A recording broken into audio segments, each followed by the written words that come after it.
Bueno, vamos a hablar del tema de vectores. Vamos a empezar con la pequeña introducción. ¿Qué es un vector? Pues un vector, entendido como vector fijo, es un segmento orientado, por ejemplo, el que vamos a ver ahora aquí. ¿Veis? Eso es un vector, un segmento, como tenemos aquí, ¿vale? Que tiene una orientación. ¿Qué es un vector? Pues algo que tiene un tamaño, un módulo, una dirección, la de la recta que lo contiene, ¿vale? Esa es la dirección. Y luego un sentido, yo puedo ir como voy hacia allá, y me indica la flechita, o puedo ir hacia el otro lado, cualquiera de los dos. Normalmente un vector se denota con una letra minúscula y encima una flechita. Aunque también podemos verlo con, si tenemos dos puntos, y este punto es un punto como veis B y este punto es A, ¿vale? Pues este es el vector que va de B a A, y se pone B a con una flecha encima. Es decir, nosotros pondríamos en este caso, si va de B a A, pues B a de abajo con una flecha encima. ¿De acuerdo? Esas son maneras de nomenclatura de hacer entre estas cosas. Lo normal es que en matemáticas el vector, en física es muy distinto, porque en física la fuerza, por ejemplo, es un vector, y si la fuerza depende de donde lo apliquemos, no es lo mismo que te empujen en un hombro que te empujen en el otro. Ahora en matemáticas no. Y entonces podemos tener aquí nuestro vector, y nuestro vector lo podemos mover alegremente por cualquier sitio, siempre que mantengamos, como veis, el tamaño, que obviamente no lo he modificado, la dirección, que es paralela a la que teníamos, y el sentido, pues no pasa nada. ¿Veis? Este sería el vector que va desde el origen a este punto A, ¿vale? A un puntito A, en el cual nosotros le vamos a mostrar la etiqueta, ¿veis? Ahí ese puntito A. ¿De acuerdo? Podemos no mostrar la etiqueta, pero en este momento lo hemos hecho, ¿de acuerdo? Ese punto A, en ese momento las coordenadas de mi punto A, que veis que son 5, 2, van a coincidir con las coordenadas de mi vector. Esas coordenadas de mi vector serán estas que vamos a ver aquí. ¿Veis? 5, 2. ¿Por qué?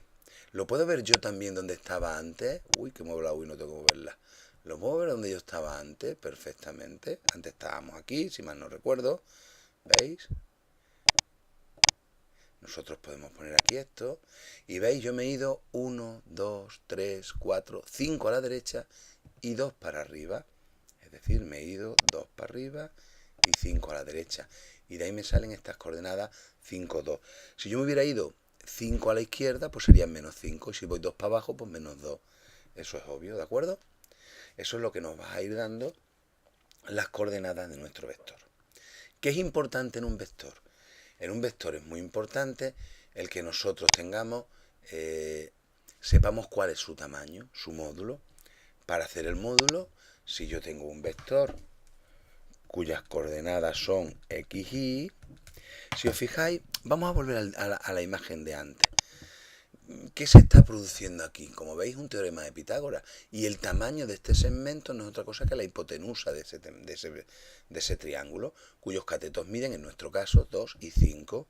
Es decir, si yo tengo uno xy concreto, luego lo vamos a ver para nuestro vector u de coordenadas 5, 2, como yo tengo ese triángulo de Pitágoras que hemos dicho, donde resulta que el módulo de mi vector, que lo vamos a escribir así, metido entre barritas, como si fuera un valor absoluto, ¿vale?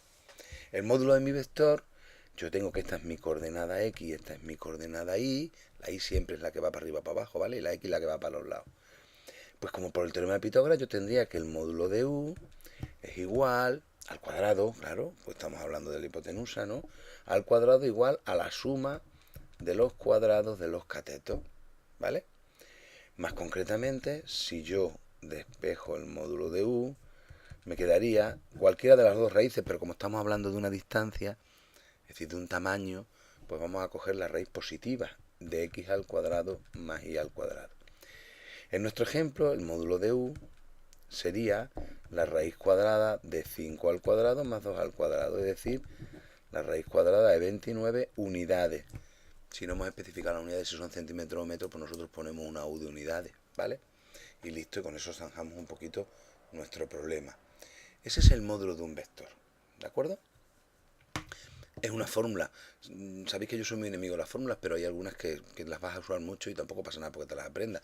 Además, esta es muy sencilla, ¿eh? Es coger la coordenada x al cuadrado, la coordenada y al cuadrado, sumarlo y hacer la raíz cuadrada. O sea que tampoco tiene mayor misterio, ¿vale?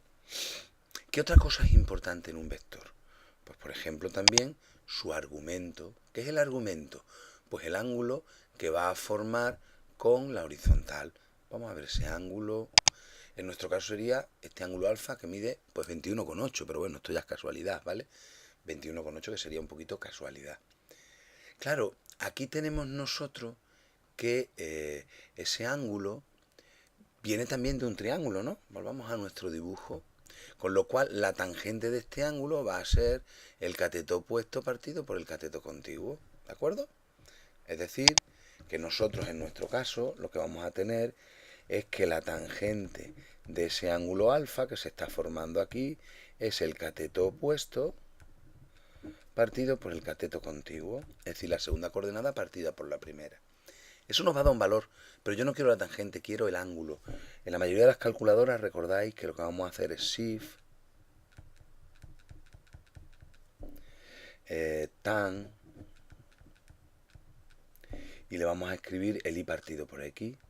En nuestro caso sería 2 dividido 5. Eso nos va a arrojar un ángulo, ese 21,8 que hemos visto, 21,80 y bla, bla, bla, bla, bla.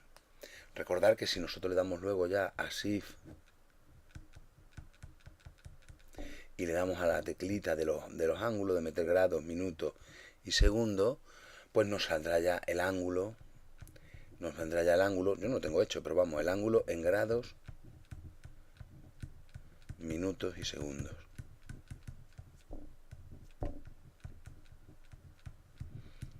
Con lo cual una manera muy buena de determinar un vector es dar su módulo y su argumento. Aquí había que tener cuidado, os lo recuerdo, con la cuestión de que mi ángulo no sea siempre, como en este caso, un ángulo agudo, es decir, un ángulo entre 0 y 90 grados. El ángulo bien podría haber sido un ángulo, mi ángulo podría haber estado en el tercer cuadrante sin ningún problema, ¿de acuerdo? Sin ningún problema. Por ejemplo, vamos a ver si somos capaces de modificar esto aquí, pero yo podía haberme traído mi punto hasta aquí. ¿Veis? Ahora el ángulo sale de 230 grados. ¿Cómo calculo yo ahora ese ángulo? ¿Vale? ¿Cómo calcularía yo ese ángulo de 230 grados? Pues lo primero que hago es saber que ese ángulo está en el tercer cuadrante, ¿vale? Si a mí me hubieran dado un vector, repito, por ejemplo, imaginaros que nos dan un vector de coordenadas -3, -4, ¿vale? Vamos a intentar, bueno, no hace falta que lo pintemos, ¿no? Un vector de coordenadas -3, -4. Podemos intentar hacerlo en nuestro dibujo. Lo que pasa es que no nos va a caber el -3, vamos a darle otro valor, -2. -2 y -4.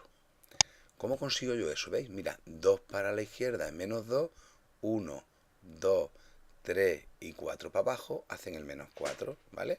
No han cambiado los números porque yo esto no lo tenía previsto. Y este ángulo está en el tercer cuadrante, pero sabéis que está relacionado con un ángulo del primer cuadrante. ¿Cuál? Pues con el 3, 4. Yo voy a empezar calculando el ángulo